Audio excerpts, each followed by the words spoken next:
This is a challenge for my Christian friends, a 2015 faith challenge. Hello everyone, welcome to the new year. I would like to challenge you this year to go deeper in your personal faith. Now, it's been a few months ago that I released a book. It's entitled Shellcrackers. The inspiration for this book came from a powerfully sent dream, and it was followed by a supernatural vision of things to come. I don't know what else to say about that, except personally, I don't think we as Christians may have begun to process about these mysterious scriptural promises from the Lord as they begin to come to fruition. Listen to the words of the prophet Joel in predicting these powerful communications which will one day appear in our world and impact our lives as right before the time of the Lord in the rapture. Joel chapter 2, 28 through 31 says, "And afterward I will pour out my spirit on all people. Your sons and daughters will prophesy. Your old men will dream dreams, and your young men will see visions. Even on my servants, both men and women, I'll pour out my spirit in those days. I'll show wonders in the heavens, and on earth, blood, fire, and billows of smoke. The sun will be turned to darkness, and the moon to blood, before the coming of the great and dreadful day of the Lord." So let me pause here and ask a couple questions. Question 1. As a Christ follower, how will you respond to a diverse group of our elderly who show up to our churches and claim that they just received a message from God in an incredibly powerful dream, and therefore we as Christians and churches need to stop what we're doing and instantly change our directions? Question 2. What will you think when a group of teenagers or our youth begins telling us of these blazing visions of a mission of the Lord that needs to be accomplished at all costs? Question 3. When our sons and daughters fulfill these scriptures by prophesying, do we have a balanced scriptural approach which includes the idea of those who will be able to tell us about our future with divine, God-granted, God-given authority? Question 4.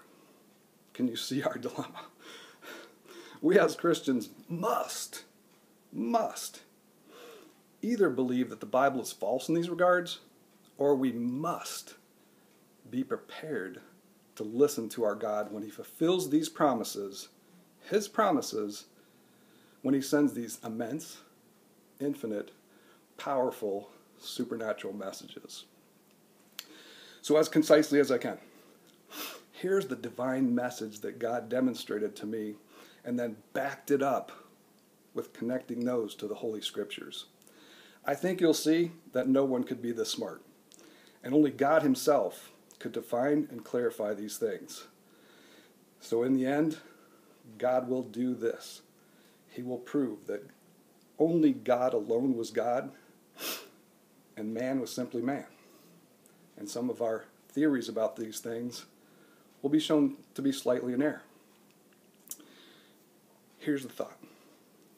There will be a select group of Christians which will be held back from the rapture of Christ for God's divine purposes, plans, and missions. Now this is important. So please stop and pray here. Let's set aside our traditions and our biases, and in its place, let's simply just listen to God speak through the Holy Scriptures. Revelation 7 is a chapter about one thing and one thing only. It's a chapter about groups of saints who will be held back to minister to those who are left behind, the lost souls. And interestingly, we all agree on the first half of the chapter. There's 144,000 Jewish saints that are listed in very precise details, that are held back to minister in and around those lost souls around Israel. But they're very precise. 12,000 from this tribe, 12,000, 12,000, 12,000. Very precise. No question about that. Now, the second half of the chapter. Interestingly, John the Revelator gets a little confused. And so there's a conversation that goes back and forth between he and one of the elders. This group of white-robed saints, directly in the middle of the Great Tribulation, shows up in heaven, standing right before the throne of God, and he's confused about who they are. The answer comes out. These are they that came out of the Great Tribulation. The description goes on. They're the ones that came from every nation, every tribe, every language, and every tongue. Do you see? God needs to hold people back, not just for the nation of Israel, but for the entire globe of mankind, to minister to those who are left behind. Some might suggest this, and I've read a lot on these things, but some might suggest that those are the Christians that got saved after the rapture. I have one word for that. Wrong. I can demonstrate that. If we scroll back to Revelation 6, John already saw that group, and he described that group in very precise details. This group was not in white robes. They were hidden under the throne of God. They were killed for their new testimonies, as the scripture tell us. Very clearly, those that got saved after the rapture and now ended up in heaven. This group asked some awkward and naive questions. They press God for why he's not taking revenge. How long will this period of tribulation last? Why are Christians being killed to begin with? They ask some very naive questions. Interestingly, God makes no promises or commitments to this group. So therefore, if we think that this is the same group, if we scroll back to Revelation 7, God makes an entire host of promises and commitments to this other group in Revelation 7. If it was the same group, could never be possible. God would have contradicted himself, and the words of Scripture would contradict themselves. So, here's the thing.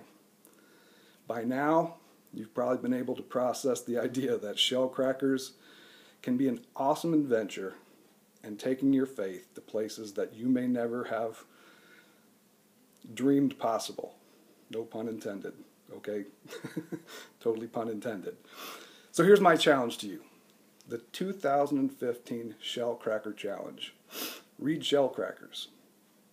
It can be ordered from all the online retailers, Amazon, Barnes & Noble, or my publisher at inspiringvoices.com.